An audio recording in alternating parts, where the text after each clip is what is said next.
नमस्कार दोस्तों, स्वागत है आपके अपने YouTube चैनल संस्कृत अड्डा पर। दोस्तों, आज की जो वीडियो इसमें हम करने वाले हैं, आपके TGT PGT 2024 में कोई सा भी एग्ज़ाम हो, चाहे इसमें आपका जो है चंडीगढ़ में PGT वाला एग्ज़ाम है और या फिर UGC नेट का जो आपके एग्ज़ाम होगा या कोई अन्य एग्ज़ाम किसी अन्य राज्य में। तो आपके सभी एग्ज़ामों के लिए आज की वीडियो में हम यहाँ पर काव्य शास्त्र से जो महत्वपूर्ण क्वेश्चन बनते हैं उनको आज की वीडियो में करने वाले हैं और संक्षिप्त परिचय जो है यहाँ पर ये रहने वाला है, क्योंकि एग्ज़ाम में इनमें से क्वेश्चन जरूर पूछ जाता है, तो इस कारण से वेरी वेरी इंपॉर्टेंट वाला ये पार्ट है।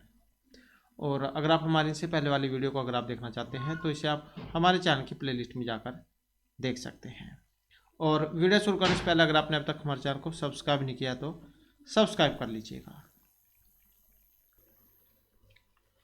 तो सबसे पहले जो हमारी यहाँ पर जो काव्य की जो परिभाषा है ये आ जाती है।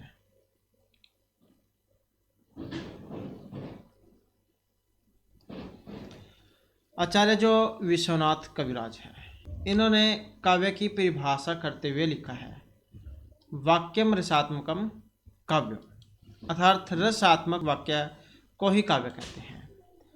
और इसी परिभाषा में समन्वित रसात्मक तथा काव्यम दोनों का विवेचन आगे दिया गया है। तो ये जो इनका लक्षण है वाक्यम रसात्मकम काव्यम, तो ये वेरी वेरी इंपॉर्टेंट है और एग्जाम में ये आता है, तो ये आपने याद रखना है। तो यहाँ पर जो इसमें रसात्मक जो आया है, इसका मतलब क्या है, इससे क्या अभिप्राय है। रसात्मक है, रस एवं आत्मा सारूपता जीवनधाय को यश है। ये लाइन आपके एग्जाम में आती है, ये वाली। तो ये किसके बारे में है, रस के बारे में है। अर्थात रस ही है आत्मा जिसकी, एवं ऐसा वाक्य जिसका प्राणभूत आत्मा रस है, उस वाक्य को रसात्मक कहते हैं। यहाँ पर रस से जो अभिप्राय है, रसस्य इसी रस है, अर्थात जो आस्वादित होता है उन सब को रस कहते हैं। और इससे रस रस आभास भाव एवं भाव आभास का भी ग्रहण होता है। इसके बाद यहाँ पर रस का कुछ उदाहरण इसमें दिया गया है। शून्यवास गृह विलोक्य, ये जो श्लोक जो है ये आता है, तो ये रस के बारे में है। इस पद्य में संभोग श्रृंगार का उदाहरण आया है और इसमें नवविवाहित दंपति का वर्णन है। और भाव क्या है, भगवत विषय रतिर भाव है, अर्थात देव आदि विषयक रति और संचारी भाव यदि व्यंजित हो तो उसे भाव कहेंगे। जैसे यशालियत सलक सिमनि जल्दी षष्ठ जगत मंडलम। तो यहाँ पर भी जो एक श्लोक है, इसके माध्यम से यहाँ पर ये बताया गया है। इसके बाद जाता है यहाँ पर रस आभास, तिरेक विषय त्वाद रस आभास है, अर्थात अनौचित्य से प्रवृत्त तथा पशु पक्षी विषयक रस श्रृंगार को रस आभास कहते हैं। जैसे मधुद्वीरिफ कुसमेक पात्रे पपो प्रियाम स्वम अनुवर्तमान है, श्रृंगेन च स्पर्श निम्लिताक्षिम मृगिम कंडुयत कृष्ण सार है। तो ये जो है यहाँ पर रस आभास के बारे में बताया गया था। और वाक्य वाक्य क्या है, ये हमने जब आपके ये अभी दर्शन साहित्य वाला जो भाग किया था, तो उसमें भी जहाँ हमने एक ये वाक्य का क्वेश्चन आया था अनुमान प्रमाण में, तो उस समय किया था, उस समय भी आया था ये। तो वाक्य का लक्षण है, वाक्यम स्यात् आकांक्षा योग्यता आसक्ति युक्त पद्योच्च है, अर्थात वाक्य क्या होगा जिसमें योग्यता आकांक्षा आसक्ति ये तीनों होंगे, तो उन पद समूह को ही हम वाक्य कहेंगे। यहाँ पर पदार्थ नाम परस्पर संबंधे बाधा भाव योग्यता, अगर उनमें आपस में संबंध नहीं होगा तो उसे योग्यता कहा गया है। पदार्थ नाम परस्पर संबंधे बाधा भाव योग्यता, जैसे हमने इसमें पढ़ा था, आज कह दिया राम श्याम ग्राम, तो मतलब जो है उनमें संबंध नहीं है। अगर संबंध होता तो योग्यता। फिर और प्रतीति प्रवेशन विरह आकांक्षा और बुद्धि विच्छेद आसक्ति, तो ये तीन आते हैं वाक्य में, आकांक्षा योग्यता से निधि। इसके बाद जो यहाँ पर जो साहित्य दर्पण है, इसी के बारे में आचार्य विश्वनाथ ने बताया है। इसमें 10 परिच्छेद है। इसके प्रथम परिच्छेद में काल के प्रयोजन, लक्षण आदि का वर्णन है। और मम्मट के जो लक्षण हैं, तद अदोषो शब्दार्थो सगुणों से अलंकृति ही पुनः कवपि। तो इस प्रकार का इनका लक्षण आता है आचार्य मम्मट का, तो ये भी महत्वपूर्ण है। तो मम्मट के तद आदोषो शब्दार्थों काव्य लक्षण का खंडन और उसके स्थान पर वाक्यम रसात्मक काव्य को काव्य का लक्षण स्थापित किया गया है। दूसरा जो परिच्छेद है, इसमें वाक्य और पद का लक्षण एवं अभिधा लक्षण व्यंजनादि सब शक्तियों का वर्णन किया गया है। तृतीय परिच्छेद में रस निरूपण, नायक नायिका के भेद का निरूपण है। चतुर्थ परिच्छेद में काव्य के ध्वनि गुणीभूत व्यंग्य काव्य आदि का विवेचन है। पंचम परिच्छेद में ध्वनि सिद्धांत के सभी मतों का खंडन करके ध्वनि सिद्धांत का समर्थन किया गया है। छठे परिच्छेद में नाट्य शास्त्र संबंधी विषयों का प्रतिपादन है। 7 से 10 तक परिच्छेद में क्रमशः दोष, गुण, रीति और अलंकारों का वर्णन है। तो इस प्रकार से जो साहित्य दर्पण है 10 परिच्छेदों में है। तो इस प्रकार विश्वनाथ की दृष्टि से जो यहाँ पर रस अर्थात लोकोत्तर आनंद जिस वाक्य में प्राप्त हो उसी को काव्य कहेंगे। और वाक्यम के द्वारा कविता के कला पक्ष और रसात्मक के द्वारा भाव पक्ष की समानता को स्वीकार करके कविता के दोनों ही पक्षों के अभेद को स्वीकार किया गया है, इसलिए रसात्मक वाक्य ही काव्य है। आगे जो यहाँ पर जो काव्य के अन्य जो परिभाषाएं उनका खंडन किया गया है। जैसे मम्मट है, इन्होंने विश्वनाथ के जो लक्षण हैं उनका खंडन किया है, उक्तियों का खंडन किया है, और विश्वनाथ ने मम्मट के उक्तियों का खंडन किया है। तो इस प्रकार से दोनों ने आपस में खंडन किया है एक दूसरे का। आचार्य जो विश्वनाथ है, इनके द्वारा प्रतिपादित वाक्यम रसात्मकम काव्यम काव्य स्वरूप का विवेचन करते हुए आचार्य मम्मट, कुंतक, भोजराज के काव्य लक्षणों का विस्तारपूर्वक खंडन किया गया है। काव्य की आत्मा ध्वनि मानने वाले ध्वनिकार आनंदवर्धन ने काव्य से आत्मा ध्वनि तथा काव्य की आत्मा रीति मानने वाले आचार्य वामन ने रीति आत्मा काव्य से काव्य का लक्षण का भी खंडन किया है। अब यहाँ तो ये तो आपको पता लग चुका है, इन्होंने खंडन तो किया ही है। अब आपको इनके लक्षण के बारे में भी पता लग चुका है, ये हमने पहले किया था वाक्यम रसात्मकम काव्यम विश्वनाथ वाला। और ध्वनि संप्रदाय के लिए किन्हें जाना जाता है? आचार्य आनंदवर्धन को। काव्य से आत्मा ध्वनि ये इनका लक्षण है। और काव्य को आत्मा की रीति मानने वाले जो आचार्य है, तो रीति संप्रदाय के लिए किन्हें जाना जाता है? आचार्य वामन को। ये इनका लक्षण है रीतिरात्मक काव्य से। तो ये आपने याद रखना है। आगे फिर इनके बारे में बताया गया है। जैसे आचार्य मम्मट है, इनका लक्षण आ जाता है आगे, तद अदोषो शब्दार्थो सगुणो अलंकृति पुनः कवपि। तो ये आचार्य मम्मट का काव्य लक्षण है, अर्थात दोष रहित, गुण सहित, अलंकारों से विभूषित शब्द एवं अर्थ को काव्य कहते हैं। किंतु यदि कहीं अलंकार स्फोट न हो तो भी कोई हानि नहीं होती। आचार्य जो विश्वनाथ है, आचार्य मम्मट की इस परिभाषा का खंडन करते हुए कहते हैं कि काव्य में किसी दोष की उपस्थिति से इस काव्य का मूल्य भले ही कम हो जाए परंतु उसका काव्यता नष्ट नहीं होता। जैसे कीट अनुविद रतन तव नहीं होता। तो ये श्लोक भी है पद्यांश, जिसके माध्यम से यहाँ पर बताया गया है कीट अनुविद रत्नानि साधारण काव्यतः दृष्टिषु अपि मता यत्र रसादि अनुगम सफुट है।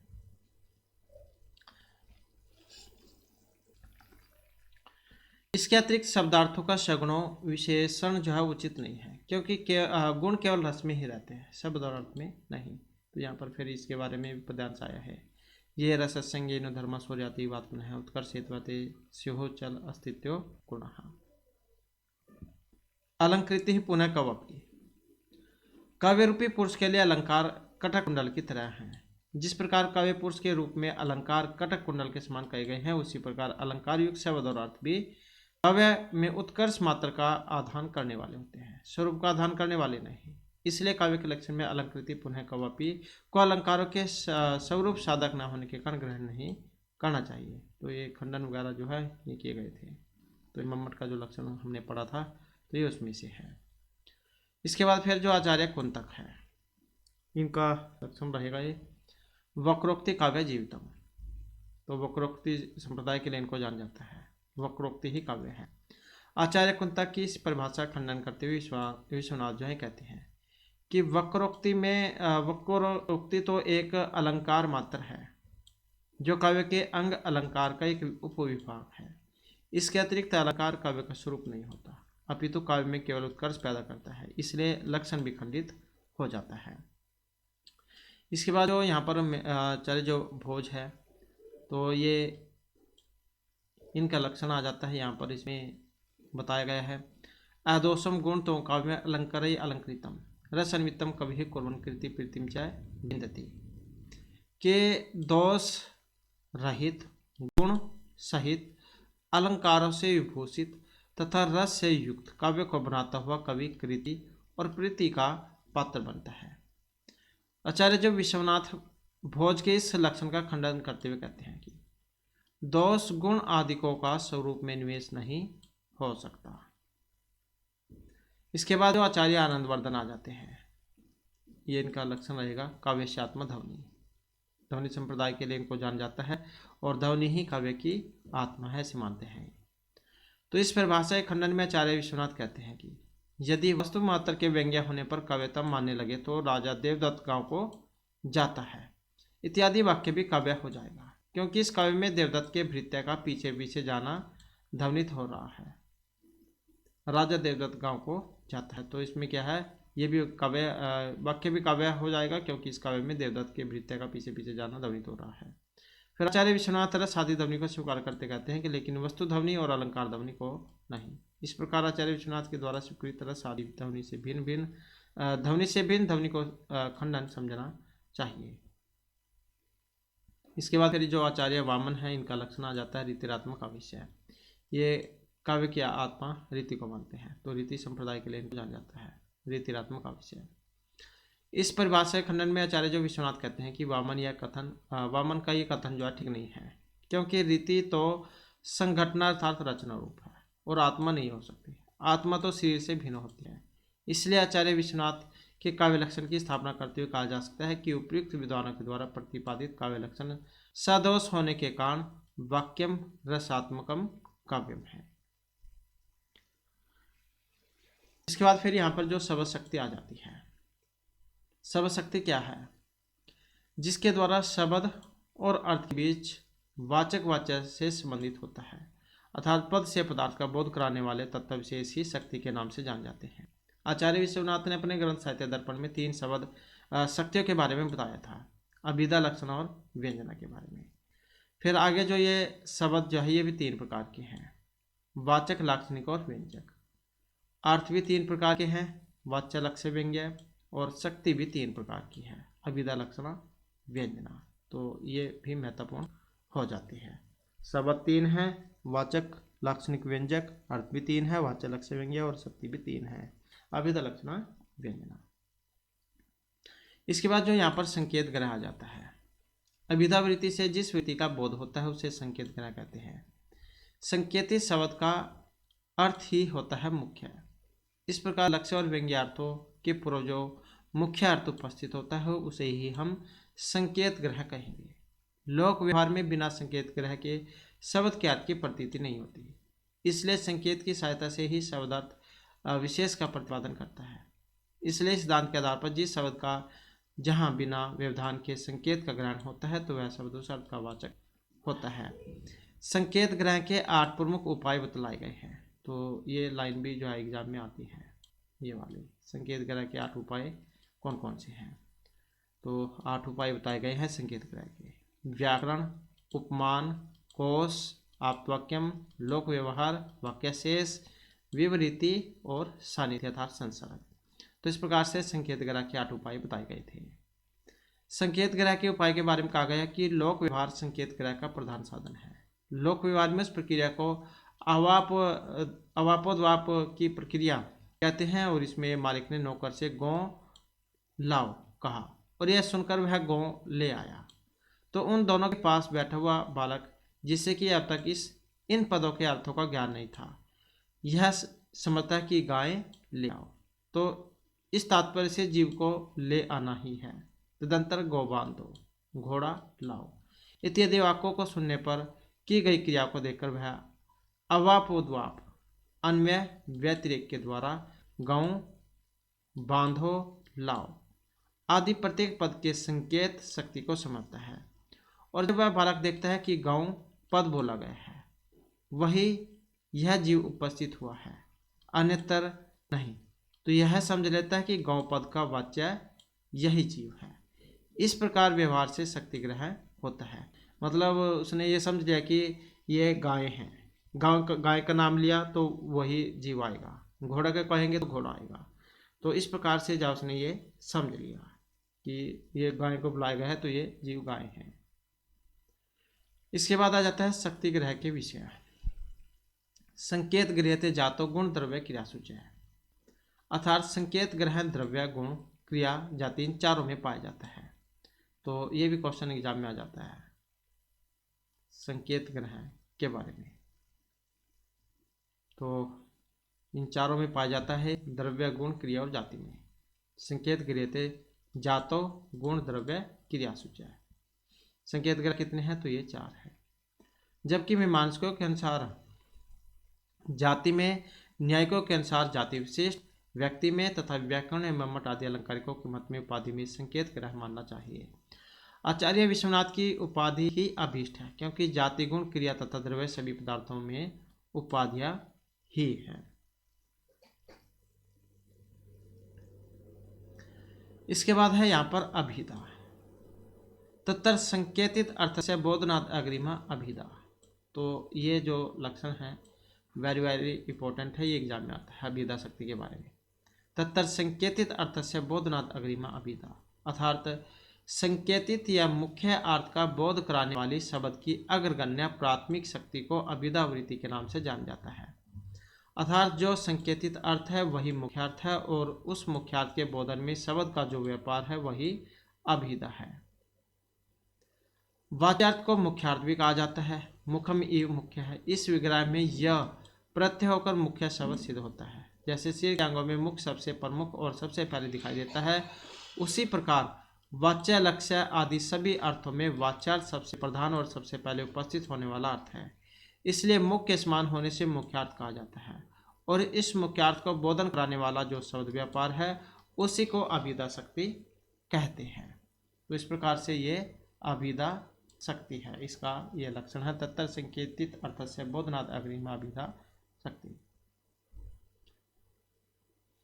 इसके बाद जो यहाँ पर लक्षण है ये आ जाती है, और ये जो इसका लक्षण है ये आता है आपके एग्जाम में। मुख्यार्थ बाधे तद युक्त यय अन्यर्थ प्रतीयते रूढ़े प्रयोजन दो असौ लक्षण शक्तिर अभिधा। तो ये लक्षण जो है इसका लक्षण है, मुख्यार्थ बाधे तद युक्त यय अन्यर्थ प्रतीयते रूढ़े प्रयोजन दो असौ लक्षण शक्तिर अभिधा।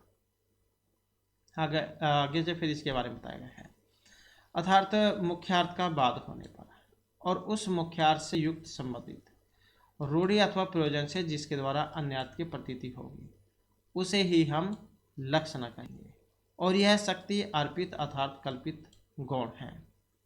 इस कार्यक्रम में लक्षण के 4 कारण बतलाए गए हैं। मुख्य अर्थ का बाध और उसके साथ लक्ष्यार्थ का संबंध, रूढ़ी और प्रयोजन। इनमें से प्रथम 2 तो स्वतंत्र और आवश्यक है, पिछले 2 में से किसी एक रूढ़ी या प्रयोजन का होना आवश्यक है। जैसे गंगायाम घोष है, गंगा में घर है। इस उदाहरण में गंगा का अर्थ जल की धारा और घोष का अर्थ अभिरपल्ली घोषों की बस्ती से लिया गया है, क्योंकि गंगा की धारा के ऊपर घोषों की बस्ती नहीं रह सकती। इसलिए यहाँ अन्वय के अनुपन्न होने के कारण गंगा पद लक्षण से तटरूप अर्थ का बोध कराता है। तो इससे हमें इसका बोध होगा, क्योंकि गंगा में घर नहीं बन सकता, तो इसका बाद होकर हमने याद लगाया कि गंगा के किनारे पर घर है। इसके साथ ही दूसरा उदाहरण भी है, कलिंग साहसिक है। इस वाक्य में कलिंग शब्द का अर्थ है देश विशेष और साहसिक का अर्थ है साहसी, परंतु साहस जो है जड़ पदार्थों में नहीं रह सकता। इसलिए यह शब्द अन्वय में अपने मुख्यार्थ देश के बाधित होने के कारण संयोग से उस देश के संबंधी पुरुष का लक्षण से बोधन कराता है। तो यहाँ पर भी सेम वही बात होकर यह अर्थ लगाया कि कलिंग साहसी का है, मतलब कलिंग तो साहसी नहीं हो सकता, कलिंग के जो लोग रहते हैं वहाँ पर जो व्यक्ति रहते हैं तो वे साहसी हैं। तो यही हमने इसका बाद होकर अर्थ लगाया। आगे फिर लक्षण के भेद दिए गए हैं। आचार्य विश्वनाथ लक्षण के 2 भेद बताते हैं, उपादान एवं लक्षण। लक्षण जहाँ शब्द अपने अन्वय सिद्धि के लिए अन्यार्थ का आक्षेप कर लेता है और स्वयं भी बना रहेगा उसे हम उपादान लक्षण कहेंगे। उपादान और लक्षण लक्षण 2 भेद हैं। जहाँ शब्द अपने अन्वय की सिद्धि के लिए अन्यार्थ का आक्षेप कर लेगा और सम भी बना रहेगा तो उसे हम उपादान लक्षणा कहेंगे। इसके विपरीत जहाँ कोई शब्द वाक्य में प्रयुक्त दूसरे शब्द के अन्वय की सिद्धि के लिए अपने अर्थ का प्रत्याग कर अन्य अर्थ का बोधक हो जाता है तो वहाँ पर लक्षण लक्षणा होती है। पहला जो था उपादान, इसमें वो आक्षेप भी कर लेगा और सम भी बना रहेगा। लेकिन जो दूसरा है इसमें क्या है, अपने अर्थ का तो प्रत्याग कर देगा और अन्य अर्थ का बोधक बना रहेगा तो उसे हम लक्षण लक्षणा कहेंगे कि दूसरे शब्द के अन्वय की सिद्धि के लिए अपने अर्थ का प्रत्याग करके अन्य अर्थ का बोधक हो जाता है। यहाँ पर लक्षणा जो है इसके कुछ भेद बताए गए हैं। जैसे लक्षण है, दो भेद हो गए, रूढ़िमती लक्षणा और प्रयोजनवती लक्षणा। और फिर इनके उदाहरण हैं तो दो इसके लक्षण के उदाहरण, ये मतलब लक्षण है रूढ़िमती लक्षणा और प्रयोजनवती लक्षणा। फिर रूढ़िमती जो लक्षण है इसका उदाहरण है क्लिंग शासिक है, प्रयोजनवती का हो गया गंगायाम घोष है। फिर आगे इसके भी दो भेद हो गए, जैसे रूढ़िमती लक्षणा और रूढ़ि उपादान लक्षणा। रूढ़िमती लक्षणा का क्लिंग शासिक है और रूढ़ि उपादान लक्षणा का श्वेत है धावती, मतलब सफ़ेद दौड़ता है। सफ़ेद दौड़ने से हमने मतलब लगाया कि सफ़ेद घोड़ा दौड़ता है। और फिर ये जो रूढ़िमती लक्षण है इसके भी आगे दो भेद हो गए, सारोपा रूढ़ि लक्षण लक्षणा और साध्यवसाना। जो सारोपा जो ये रूढ़ि लक्षण लक्षणा इसका उदाहरण क्लिंग शासिक है और जो साध्यवसान रूढ़ि लक्षण लक्षणा इसका उदाहरण क्लिंग शासिक है। फिर आगे जो ये रूढ़ि उपादान लक्षणा जो है इसकी भी दो भेद हो गई, सारोपा रूढ़ि उपादान लक्षणा और साध्यवसाना रूढ़ि उपादान लक्षणा। सारोपा रूढ़ि उपादान लक्षणा इसका उदाहरण है अश्व है श्वेता धावती कि सफेद घोड़ा दौड़ता है। और जो साध्यवसाना रूढ़ि उपादान लक्षणा इसका मतलब श्वेता धावती।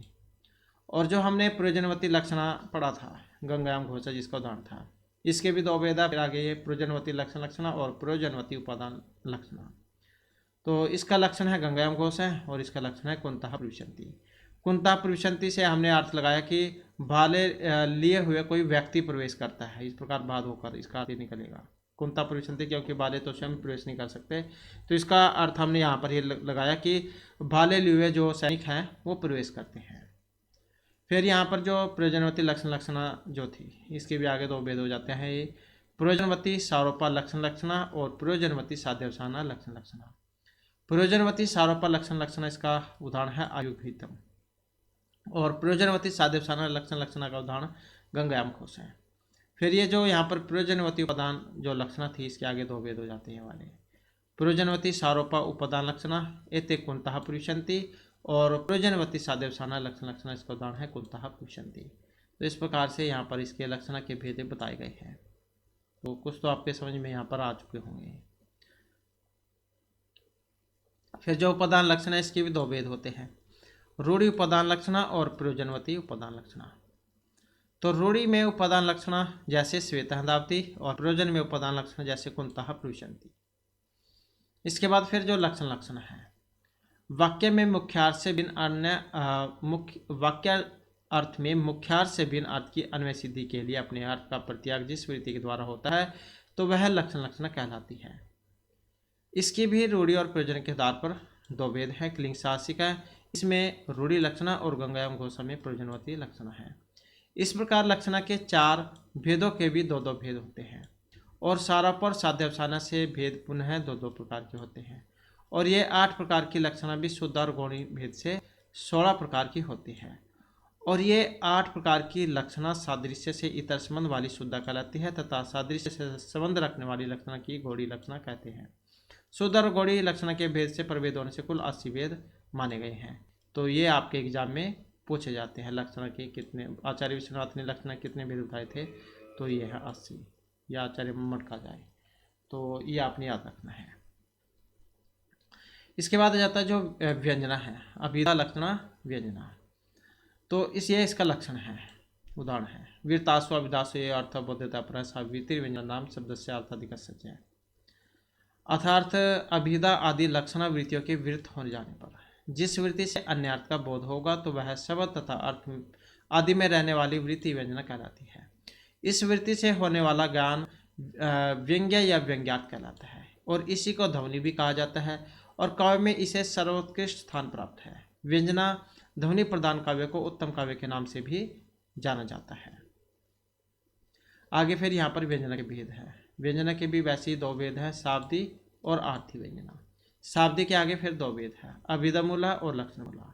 अभिधामूला का उदाहरण है स शंख चक्रो हरि, और लक्षणमूला का है निशेष च्युत चंद्रम स्वतंत्रतम, जो हमने सुर में पढ़ा था वो वाला है ये। और आर्थी की बात करें तो ये भी तीन है, वाच्य, लक्ष्य और व्यंग्य के वजह से। वाच्य काल है मधु, लक्ष्य रहेगा निशेष च्युत चंद्रम स्वतंत्रतम, और व्यंग्य है पश्य निश्चल निष्पन्दा। तो इस प्रकार से ये आर्थी के तीन हैं।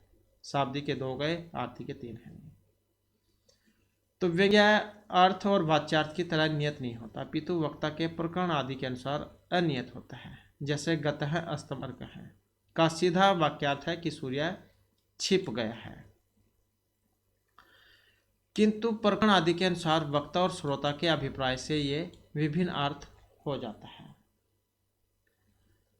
इसके बाद फिर यहाँ पर रस जो है, रस का क्वेश्चन आ जाता है।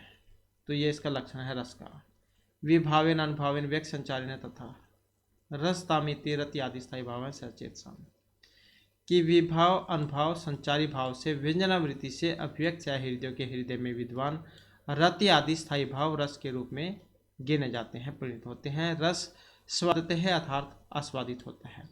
रसस्यते इति रस है, जो आस्वादित होता है उन सबको रस कहते हैं। और यह रस ज्ञान काल में ही रहता है, अज्ञान काल में इसकी सत्ता न होने से अनित्य मान जाता है। प्रत्यक्षतः आनंदमय तथा प्रकाश स्वरूप होने से रस भविष्यत काल में होने वाला भी नहीं है। तो ये आप याद रख सकते हैं, क्योंकि यही एग्जाम में आता है। आगे तो फिर इसकी व्याख्या ही है, हिंदी है। इसके बाद फिर स्थायी भाव है, ये इनके बारे में आता है एग्जाम में।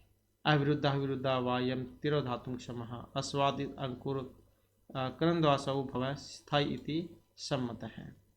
फिर यहाँ पर ये इसी के बारे में है कि अविरुद्ध अर्थात अनुकूल, विरुद्ध प्रतिकूल भाव जैसे तिरोहित करने में असमर्थ हो जाते हैं। रस के अनुभव का मूल रूप वह स्थायी भाव माना गया है, और यह रति, हास, शोक, क्रोध, उत्साह, भय, जुगुप्सा, विस्मय के भेद से 8 और सम को मिलाकर 9 प्रकार के होते हैं। तो रस का क्वेश्चन है, रस जो है 9 होते हैं। श्रृंगार, हास्य, करुणोदर, वीर, भयानक, विपद, साद्भुत और शांतस। तो वैसे स्थायी भाव 8 है, लेकिन सम को मिलाकर ये 9 हो जाते हैं। फिर ये इसी के बारे में है यहाँ पर। रति, हास, शोक, क्रोध, उत्साह, भयम तथा जुगुप्सा, विस्मय च इतम अष्टो प्रोक्तः समय अपी च। तो ये 8 है, अगर सम को लगाए फिर 9 होगा। फिर यहाँ पर ये जो स्थायी भाव है इनके बारे में बताया गया है। तो सबसे पहले रति आ जाता है। रतिर मन अनुकूल अर्थे मन सह प्रमाणितम, अर्थात मन का प्रिय वस्तु के विषय में प्रेम पूर्ण तत्परता का भाव ही रति है। तो ये जो पंक्तियां यहाँ आती हैं, तो ये आपने याद रखनी है कि कौन से रस की है ये। तो यहाँ से भी आप पता लगा सकते हैं रति के बारे में है। इसके बाद है दूसरे नंबर का हास। वाग आदि कृत चेतन विकास हारास इष्यते, अर्थात वचन आदि के विकारों से होने वाला चित्त का विकास हास कहलाता है। और उसके बाद है शोक। इष्ट नासाद भी चेतः विकल्प्यम शोक शब्द भाग, अर्थात प्रिय के नाश आदि कारण चित्त का व्याकुल होना शोक कहलाता है। क्रोध प्रतिकूलेषु तैक्षण्य से अवबोध है, क्रोध इष्यते, अर्थात विरोधियों के विषय में उत्कट अपकर करने के ज्ञान को उत्पन्न करने वाला चित्त विकार विशेष क्रोध कहलाता है। इसके बाद है उत्साह। कार्य आरंभेषु समरंभे स्थायी न उत्साह उच्यते, कार्य आरंभ में अत्यंत स्थिर आवेश को उत्साह कहते हैं। भय रोधर शक्ति तो जनितम चित्त वैकल्प्यमिदं भयम, रोधर की स्थिति से उत्पन्न चित्त की व्याकुलता को बढ़ाने वाला मनोवृत्ति विशेष भय कहलाता है।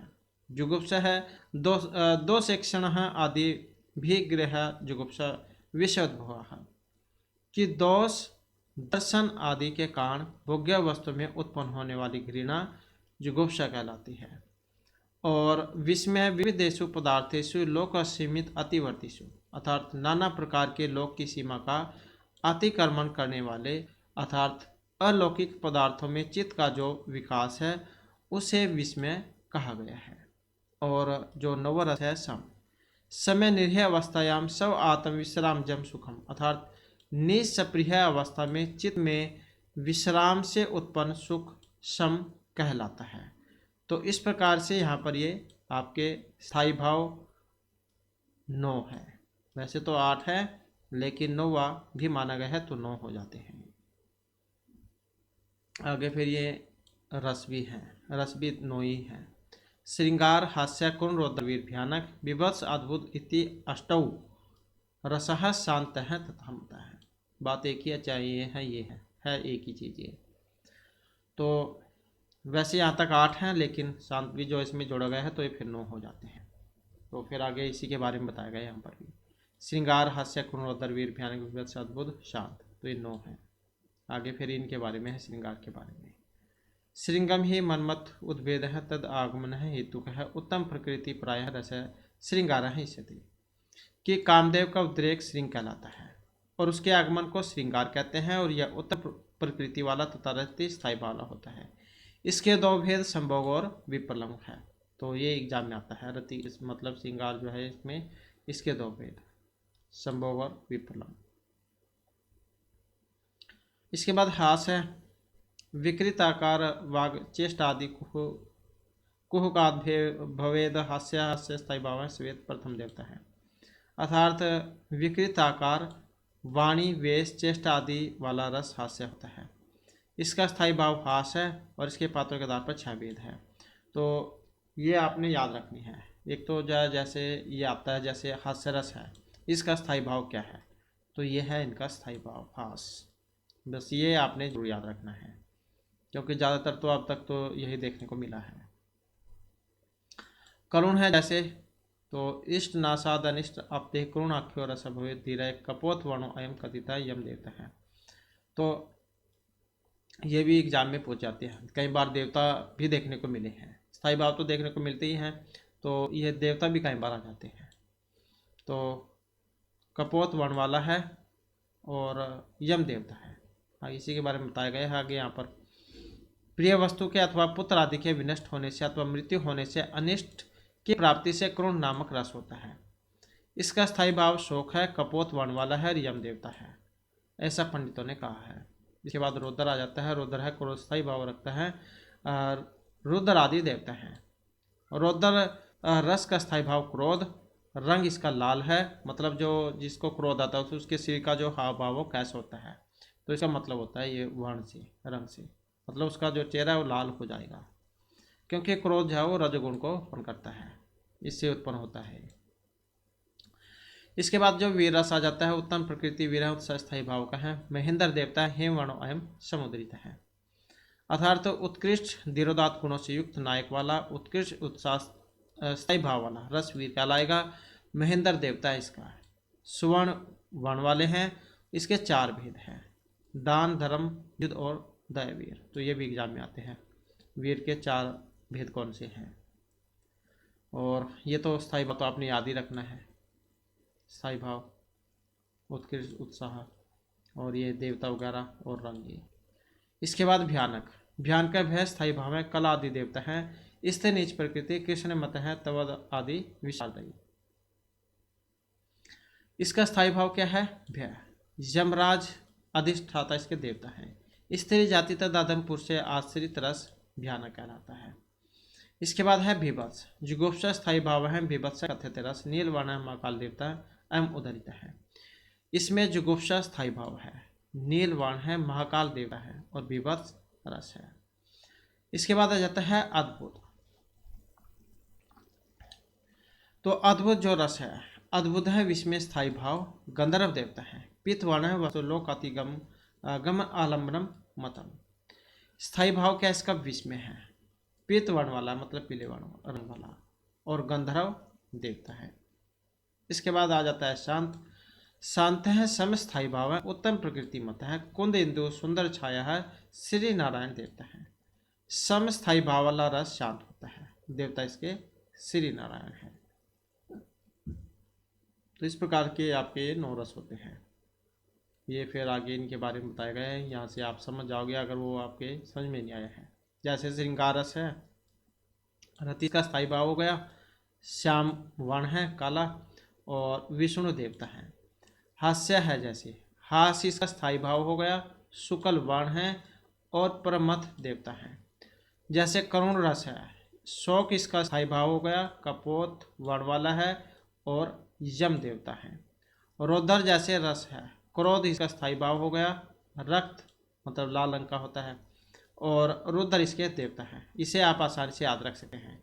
रौद्र, रक्त, रुद्र, तीनों में रा है, रौद्र, रक्त, रुद्र, ऐसे याद रख सकते हैं आप इसको। वीर की बात करें तो ये उत्साह है और सुवर्णवत है मतलब सोने के रंग वाला और इसके महेंद्र देवता है। भयानक की बात करें तो भय इसका स्थायी भाव है। कृष्ण वर्ण है और यम देवता है। विभत्स की बात करें तो जुगुप्सा इसका स्थायी भाव हो गया, नील वर्ण है और महाकाल देवता है। अद्भुत की बात करें तो विस्मय स्थायी भाव, पित्त वर्ण और गंधर्व देवता है। शांत की बात करें तो सम स्थायी भाव, कुंद पुष्पवत वर्ण और श्री नारायण देवता हैं। तो इस प्रकार के यहाँ पर ये 9 जो है रस आपके बताए गए, इनके स्थायी भाव, वर्ण और देवता। वेरी वेरी इंपॉर्टेंट है क्योंकि ये एग्जाम में पूछे जाती हैं। इसके बाद आ जाता है रूपक के प्रकार। रूपक भी आपने पढ़े होंगे। तो काव्य 2 प्रकार का होता है, दृश्य और श्रव्य के भेद से। इनमें दृश्य वे होते हैं जिनका अभिनय किया जा सके और रूप आरोप तो हो रूपकम, जिसमें मतलब एक दूसरे के ऊपर आरोपित किया जाता है, एक दूसरे का अभिनय जो करते हैं। मतलब जैसे रामलीला है, जैसे श्री राम है या रामायण चलती है, जैसे उसका रूप श्री राम लक्ष्मण इनका रूप धारण करके अन्य व्यक्ति अभिनय करते हैं। अर्थात दृश्य काव्य के अंतर्गत अभिनय करता नट में रामादि के स्वरूप का आरोप होने से दृश्य काव्य को भी रूपक काव्य है। रूपक के 10 भेद हैं जो आपके एग्जाम में पूछ जाते हैं। नाटक, प्रकरण, भाण, व्ययोग, समकालीन, इहमृग, अंकविति और प्रहसन। ये यहाँ पर भी दिए गए हैं श्लोक, इसके माध्यम से बताया गया है। नाटक, मत, प्रकरण, भाण, व्ययोग, समकालीन, इहमृग, अंकविति, प्रश्नमिति, रूपकाणिदास। इनके अतिरिक्त 18 उपरूपक भी हैं। नाटिका, त्रोटक, गोष्ठी, सट्यक, नाट्य रासक, प्रस्थान, उलाप्य, काव्य, प्रिंखण, रासक, समलापक, श्रीगदित, शिल्प विलासिका, दुर्मलिका, प्रकरणी, हलीस तथा भणिका। तो ये 10 रूपक के भेद हैं और उपरूपक के होते हैं 18। तो ये उपरूपक के 18 हैं, ये भी आपके एग्जाम में पूछ जाते हैं। तो आगे फिर ये रूपक के जो 10 भेद हैं इनके बारे में बताया गया है, ये आपके एग्जाम में पूछ जाता है नाटक के बारे में। नाटकम ख्यातविदितम स्यादपंच संदेश मलितम। नाटक की जो कथा वस्तु है इतिहास पुराण आदि में प्रसिद्ध होनी चाहिए। तो इस प्रकार से पूछ जाता है, जैसे इतिहास पुराण आदि में प्रसिद्ध होते हैं, नाटक है, प्रकरण है, मतलब इस प्रकार से पूछ ले जाएगा कि कौन सा होता है इसमें। तो यह नाटक होता है। वह मुख, प्रतिमुख, गर्भ, विमर्श, निर्वाणी 5 सदस्य युक्त होना चाहिए। अब आपको यहाँ पर यह भी पता लग चुका है संध्या कितनी होती है, 5 है। मुख, प्रतिमुख, गर्भ, विमर्श और निर्वहन। रचना गौ पूंछ के अग्रभाग के समान होनी चाहिए। गौ का, गाय जो होती है उसका जो पूंछ का आगे का भाग है उसके समान। और नाटक जो होता है उसमें 5 से 10 अंक होते हैं, कम से कम 5, अधिक से अधिक 10 अंक होते हैं उसमें। नायक जो है कुलीन, राजा, धीरोदात, प्रतापी, दिव्य, दिव्यादित्य, क्षत्रिय, क्षत्रिय भिन्न होना चाहिए। श्रृंगारिय, विरस प्रधान रूप में और अन्य गौण रूप में होने चाहिए। तो ये तो है नाटक। इसके बाद है प्रकार। ये संस्कृत में है, यहाँ पर ये हिंदी में है, इसी के बारे में यहाँ बताया गया है। प्रकरणम कथा वस्तु लौकिक एवं कल्पित होती है। श्रृंगारस मुख्य प्रधान होता है। नायक ब्राह्मण, मंत्री या वैश्य होता है जो विघ्नपूर्ण धर्म, काम और अर्थ में आसक्त, धीर, प्रशांत होता है। और जैसे मृच्छकटिकम है जो महर्षि शूद्रक जो है उनके द्वारा लिखा गया है। मृच्छकटिकम मिट्टी गाड़ी वाली घटना होती है, एक अंक 6 में, जिसके उसके ऊपर था ये नाम रखा हुआ, मृच्छकटिकम मिट्टी गाड़ी। तो इसमें ब्राह्मण नायक, मालती माधव में मंत्री नायक तथा पुष्प शोभितम में वैश्य नायक मिलता है। प्रकरण में कुलीन स्त्री, कहीं वैश्या कहीं कुलीन वैश्या, दोनों प्रकार की नायिकाएं होती हैं। इस प्रकरण में जुआरी, चोर, ठगादी होते हैं। तो जैसे इसमें राजा का साला है सकार, तो वो भी जो है वसंत सेना को चाहता है और फिर वो जोठा बानादर के जो है उनको उठा लेता है। सप्रमादत्तम में। तो ये तो मृच्छकटिकम है, मिट्टी गाड़ी वाली घटना होती है। इसमें तो सिर्फ इसमें जो इनका पुत्र है चारदत्त का रोसेन, वो दूसरे बच्चे पर मिट्टी सोने की गाड़ी देखता है, फिर उसको देखकर वो जिद करने लग जाता है। तो उसके ऊपर है ये। तो इसमें चोर जुआरी ठग आदि होते हैं। इस प्रकार नायिका भेद से प्रकार 3 भेद हैं।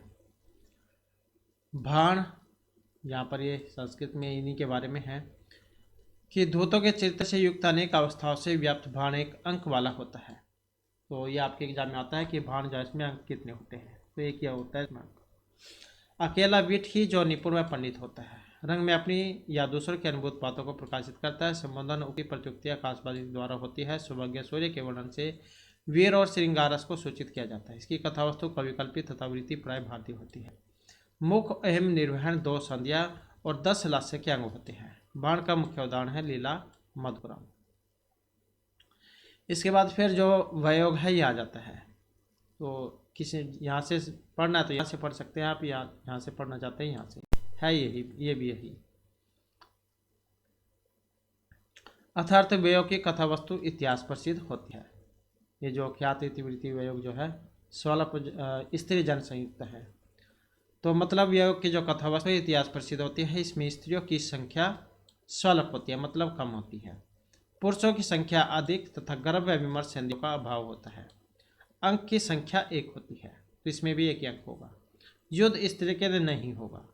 इसके वृत्ति भी कैसी का नहीं होगी। नायक प्रख्यात धीरोदात राजर्षि दिव्य पुरुष होता है। हास्य श्रृंगार तथा शांत के अतिरिक्त कोई नया रस प्रदान होता है, जैसे सुगंधि का हरणम। इसके बाद आ जाता है जो समकार है। वृतम समकारित्व ख्यातम देवासुर आश्रयम। तो ये भी इसी के बारे में है। यहाँ पर समकार जो है इसमें देव और असुरों से संबंधित पुराण एवं ऐतिहासिक कथानक होना चाहिए। इसमें विमर्श संधि का भाव होता है।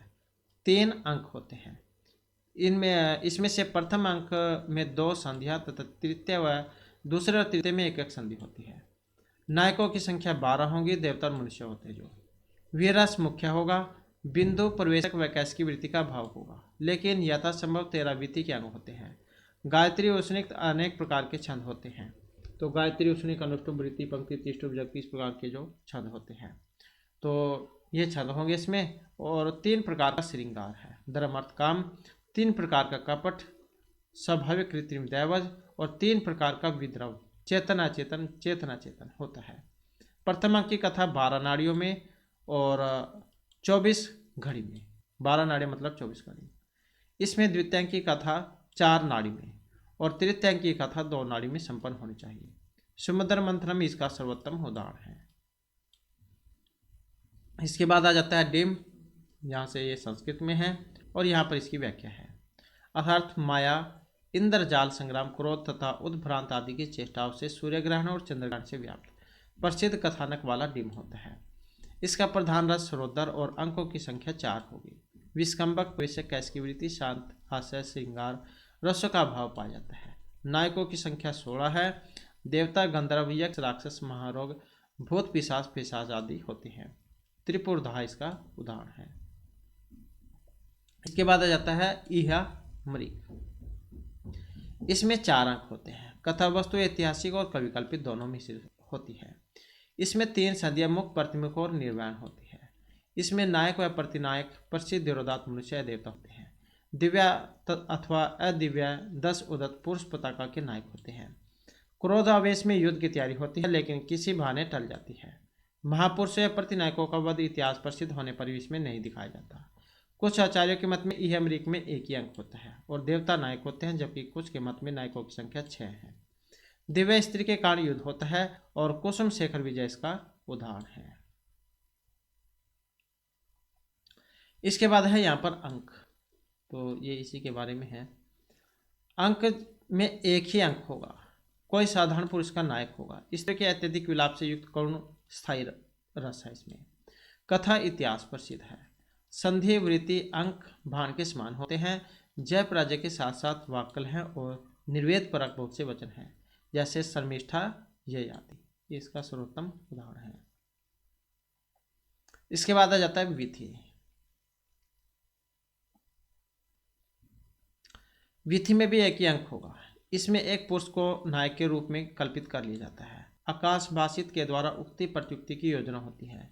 श्रृंगार अधिक्य के साथ अन्य रसों की भी सूचना दी जाती है। इसमें मुख्य व निर्वाण संध्या होती है, लेकिन अर्थ प्रकृतियां सभी होती हैं, तो 5 अर्थ प्रकृतियां होती हैं। श्रृंगार अधिक्य के कारण कैसिकी वृत्ति की प्रधानता होती है। विद्वानों ने विधि के 13 वेद बताए थे और सर्वोत्तम उदाहरण है मालवी का। इसके बाद आ जाता है प्रहसन। इसमें क्या है, बाण के समान संधि, संधि अंग, लास्यांग और अंगों के द्वारा संपादित निंदनीय पुरुषों के कल्पित वृत्तांत होते हैं। आर्भटी विस्कंबक व प्रवेशक का भाव होगा। हास्य रस प्रदान होगा। विधि अंग कहीं होते हैं, कहीं नहीं भी होते हैं।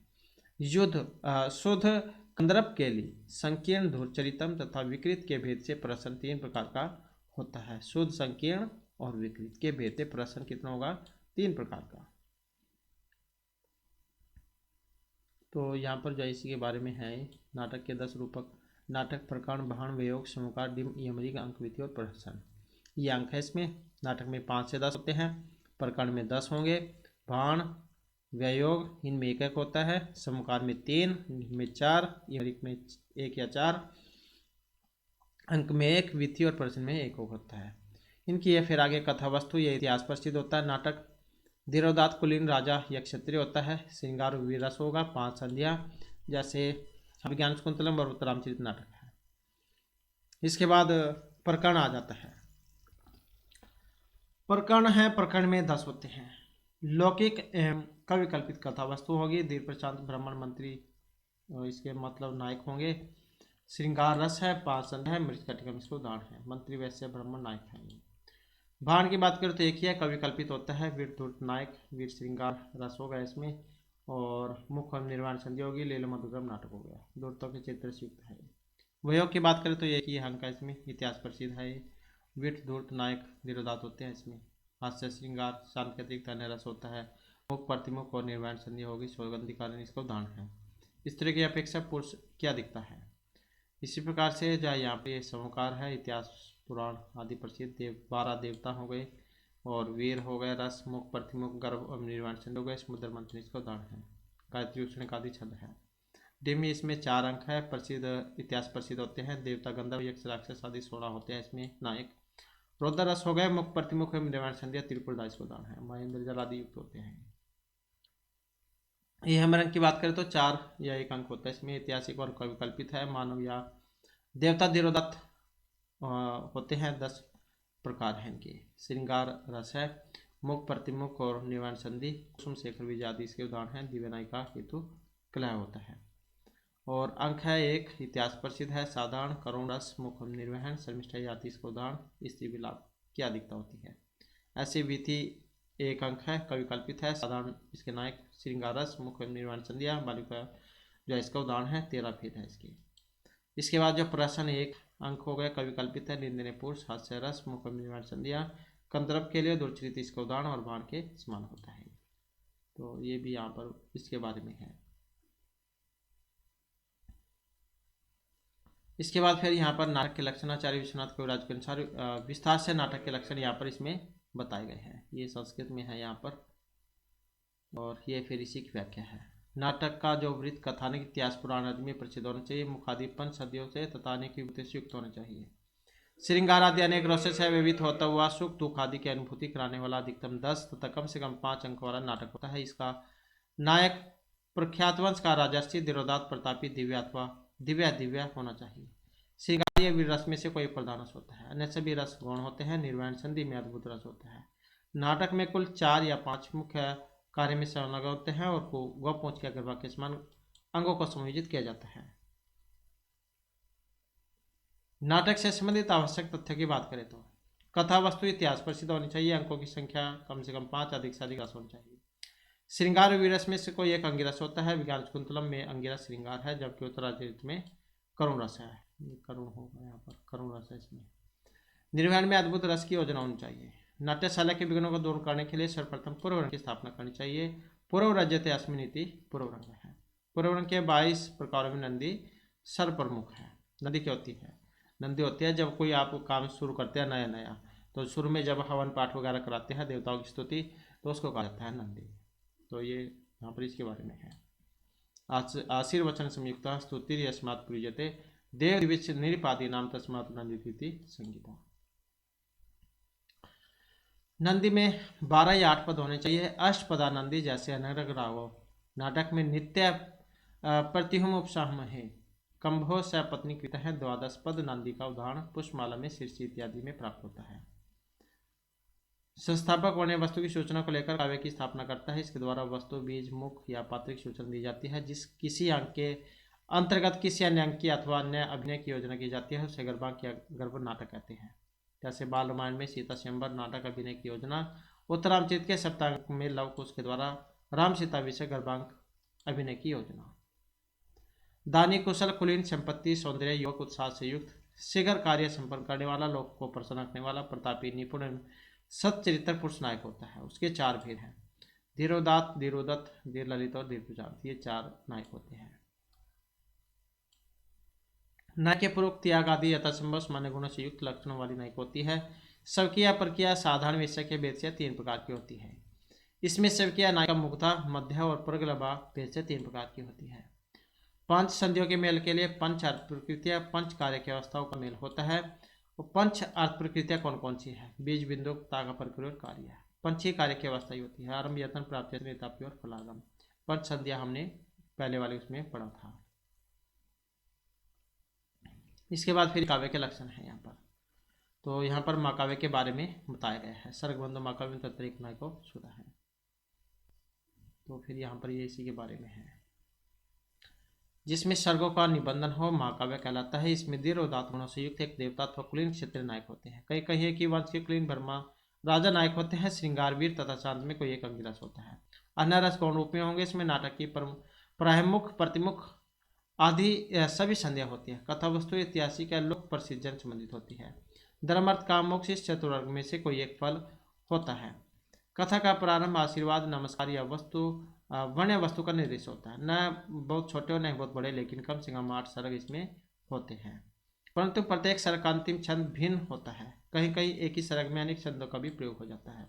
सर्ग के अंत में अगली कथा की सूचना प्राय दे दी जाती है। महाकाव्य के वर्णन विषय संध्या, सूर्य, चंद्रमा, रात्रि, प्रदोष, अंधकार, दिन, प्रातः, मध्याह्न, मृगा, पर्वत, ऋतु वर्णन, ऋतुवन, समुद्र, संभोग, वियोग, मुनि, स्वर्ग, नरक, यज्ञ, संग्राम, यात्रा, विवाह, मंत्र, पुत्र, अभ्युदय आदि का यथासंभव संग भंग वर्णन होना चाहिए। इनका नाम कवि के नाम से जैसे यथा माघ, चित्र के नाम से जैसे कुमार संभव, चरित्र नायक के नाम से जैसे रघुवंशम होना चाहिए। कहीं कहीं इनके अतिरिक्त भी नामकरण देखा जाता है। सर्ग के वर्ण वस्तु के अनुसार सर्ग का नामकरण भी किया जाता है। इसलिए उपयुक्त सभी लक्षणों से युक्त काव्य महाकाव्य कहलाता है। जैसे वाल्मीकि रामायण हो गई, कालिदास का रघुवंशम, कुमार संभव, माँ का शिशुपालोदम, बालक का किरातुजन आदि महाकाव्य के उदाहरण हैं। तो इस प्रकार से ये आपका काव्य शास्त्र है। और नेक्स्ट वीडियो भी इसमें आपके लिए नए जो भाग है उसको शुरू करेंगे। और इसमें अगर कुछ रह जाता है तो उनको फिर हम जो प्रैक्टिस सेट होंगे उनको कंप्लीट कर लेंगे जल्दी ही। और दोस्तों हमारे साथ अंत बनाने के लिए धन्यवाद।